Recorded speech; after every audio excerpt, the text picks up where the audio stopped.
There is a lot of speculation that perhaps their friendship is fractured or non-existent at this point, that it feels odd and glaring that we haven't seen them together. And now this week, the floor dropped when their private text messages were released. A federal judge took one look at the accusation now spreading across your feed, that Blake Lively threatened to leak Taylor Swift's private text messages, and threw it off the court record in 24 hours, calling it improper and designed to promote public scandal. This is the story of how one struck legal filing became one of the biggest celebrity feud headlines of the year, and what the actual court record says happened between Taylor Swift, Blake Lively, and the lawsuit that dragged them both into it. Because here's the through line I want you to hold on to for the next 15 minutes. There is a headline, and there is a court file, and they do not say the same thing. By the end of this video, you'll know exactly where that intimate text claim came from, who said it, what a judge did with it, and why the real story, the one buried underneath the tabloid version, is actually bigger than the rumor. Let's start where all of this started.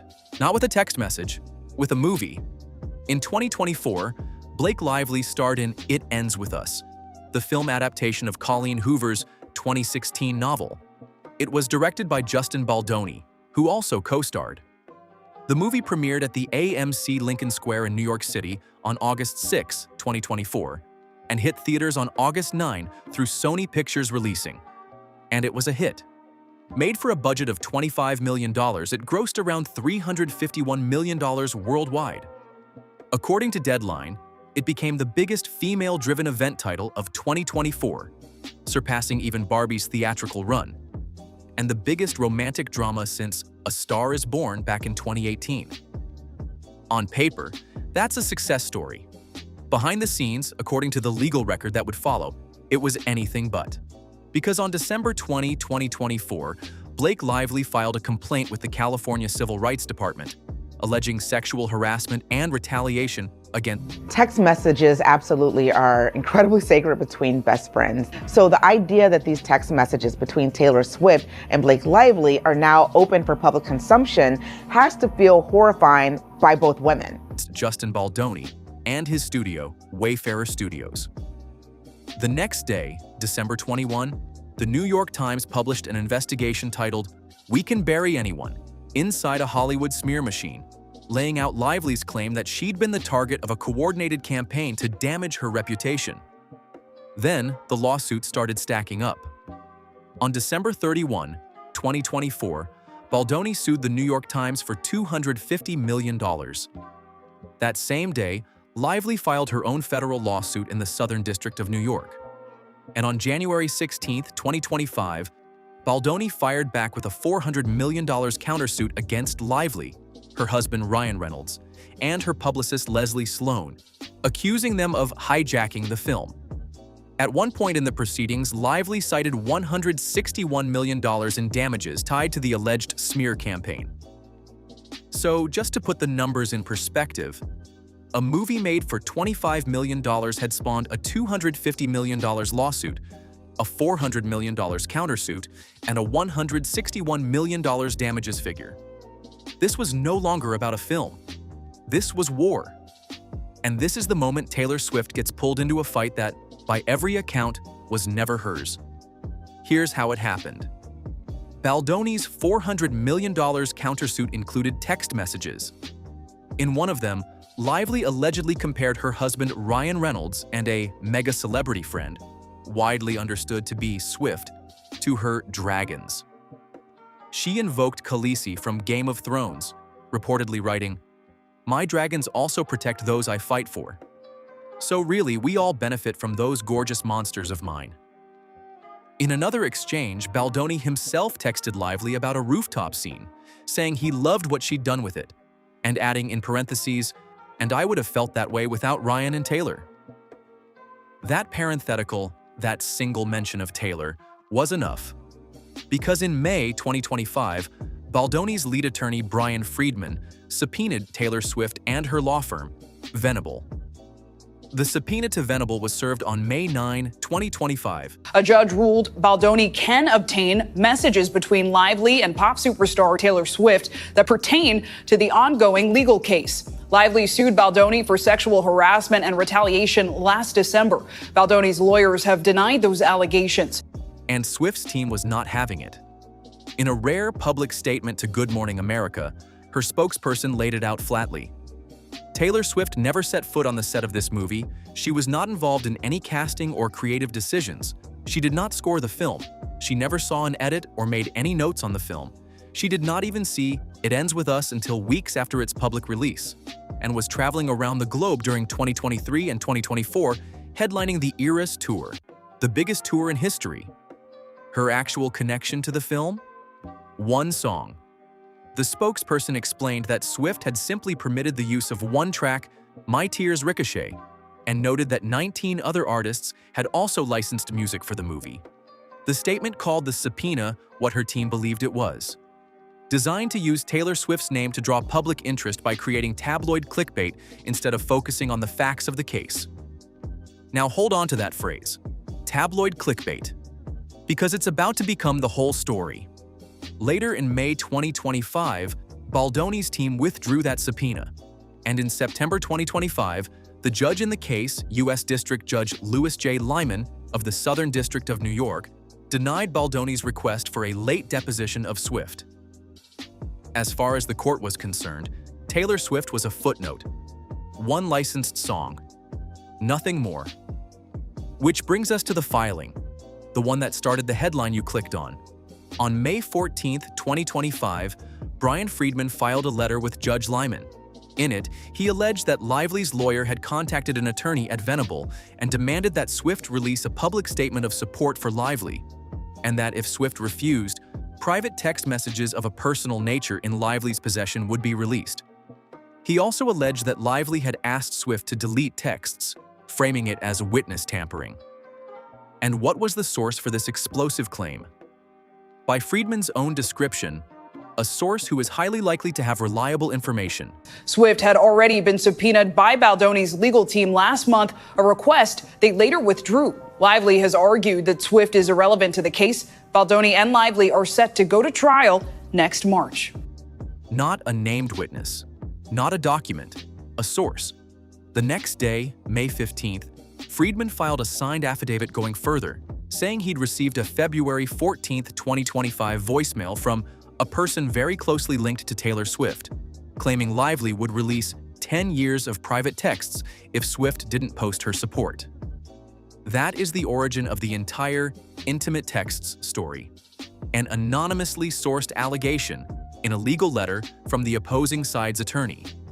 So what did the judge do with it? This is the part the headlines skip. On May 15th, 2025, the very next day, U.S. District Judge Louis J. Liman struck the letter from the record. He called it improper and irrelevant to any issue before this court. He wrote that its sole purpose was to promote public scandal by advancing inflammatory accusations. He said it transparently invites a press uproar by suggesting that Lively and her counsel attempted to extort a well-known celebrity. And he issued a warning. Future misuse of the court's docket may be met with sanctions. 24 hours. That's how long the accusation lasted on the official record before a federal judge threw it out and warned the lawyer who filed it. And the other side? They didn't just deny it. They torched it. Lively's attorney, Michael Gottlieb, told People, "This is categorically false. We unequivocally deny all of these so-called allegations, which are cowardly sourced to supposed anonymous sources and completely untethered from reality." New court filings are pulling Taylor Swift directly into the Blake Lively-Justin Baldoni legal war, revealing private texts that, if true, shows Swift may be siding with Lively, maybe then not. Reacting behind the scenes as the controversy was about to explode. So let's take stock of where we are. The claim that Blake Lively threatened to release Taylor Swift's intimate texts came from an anonymous source in a filing by her legal opponent that a judge struck within a day as improper and potentially libelous, and that her lawyers called categorically false. That is the entire foundation. There is no verified event underneath it. There is an allegation and a judge's rejection of it. We're halfway through, and here's where it gets interesting. Now, while the internet was busy with the salacious version, The actual lawsuit was doing something far more consequential. And this is where the real story lives. In June 2025, Judge Liman dismissed Baldoni's $400 million countersuit against Lively and Reynolds. He also dismissed Baldoni's $250 million lawsuit against the New York Times. Two of the biggest dollar figures in this entire saga, gone in a single month. Then came the ruling that reshaped everything. On April 2, 2026, Judge Liman issued a 152-page decision that dismissed 10 of Lively's 13 claims, including her sexual harassment claim, her defamation claim, and her conspiracy claim. It's worth noting that Lively's sexual harassment allegations drew on California's Civil Rights Department framework, and Baldoni's legal team had invoked anti-SLAPP arguments, California's statute designed to dismiss lawsuits that target protected speech, as a defense throughout the proceedings. What survived was narrower: breach of contract, retaliation, and aiding and abetting retaliation. The messages revealed in new court filings are just brutal. Messages that, if authentic, if true, suggest, I think the argument would be, Swift wasn't just a bystander in this Hollywood legal fight. The filings lay out just a blunt behind-the-scenes exchange that reads like Swift and Lively reacting in real time just as the story was about to explode. A trial was set for May 18, 2026. That trial never happened. On May 4, 2026, the two sides reached a settlement, and the May 18th trial was canceled. And here's the detail that tells you what this was really worth. According to Variety, NBC News, and TMZ, no money changed hands in the settlement between Blake Lively and Justin Baldoni. A person familiar with the matter warned, "Anyone purporting to confirm the terms of the confidential settlement at this point is misleading you." But it still wasn't quite over. In June 2026, Judge Liman ruled that Baldoni and Wayfarer had to pay Lively's attorney's fees while denying punitive damages. And on June 29, 2026, Lively's team filed a request for roughly $8.03 million. That's about $7.5 million in fees plus around $539,000 in costs, with billing rates that reached as high as $2,187 an hour. As of this recording, that fee dispute was still unresolved, with Baldoni's side moving to reduce or dismiss it. So that's the litigation. A movie that made $351 million, a war of 9-figure lawsuits, most of them dismissed, ending in a settlement where no money changed hands and a fight over legal bills. Nowhere in any of it does a court confirm that Blake Lively threatened to release anyone's intimate texts. But there's one more thread we have to pull because it's the human one: the friendship. In January 2026, texts between Swift and Lively were unsealed. This is a massive new filing in the Blake Lively versus Justin Baldoni lawsuit that has just been unsealed, and it contains dozens and dozens of exhibits, hundreds of pages of what the filing presents as private text messages, witness testimony, behind-the-scenes notes. It kind of pulls back the curtain. And they didn't reveal a blackmail plot. They revealed something more ordinary: a strained friendship.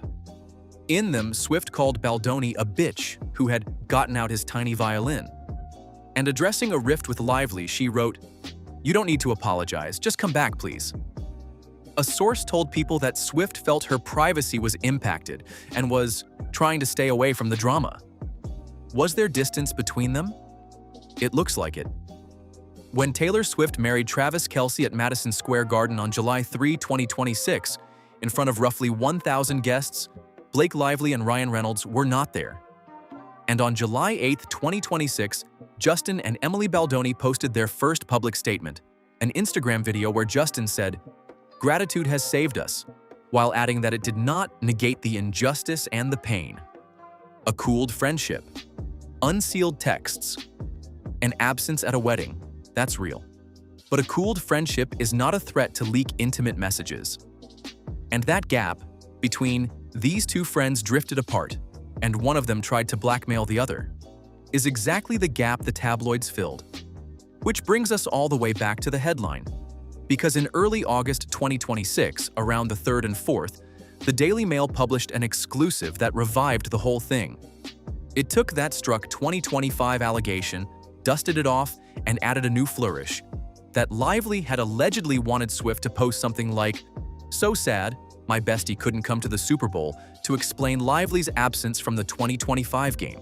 On one of Hollywood's nastiest and ugliest fights that we've seen in quite some time. And for those of you who need a quick refresher, I think I do, I haven't done this in a while. This is the battle, remember, over the film It Ends With Us. Blake Lively starred in it, Justin Baldoni directed it, he was a co-star, and Lively sued Baldoni and his production company, Wayfarer Studios, and threatened to release 10 years of intimate texts if she refused. That version got picked up and spread across aggregator sites within a day. And once again, Lively's camp shut it down. A source close to Lively said plainly, "Blake has never threatened to leak Taylor's personal or private text messages." So here we are, back at the through line. There is a headline, and there is a court file. And now you know why they don't match. The headline says Blake Lively threatened to release Taylor Swift's intimate texts. The court file says that claim was an anonymously sourced accusation made by her opponent's lawyer, struck by a federal judge within 24 hours as improper and scandal-seeking, denied as categorically false, revived a year later by a tabloid, and denied again. At no point, not in one filing, not in one ruling, not from one named source, was it ever verified. The real story was never the intimate texts.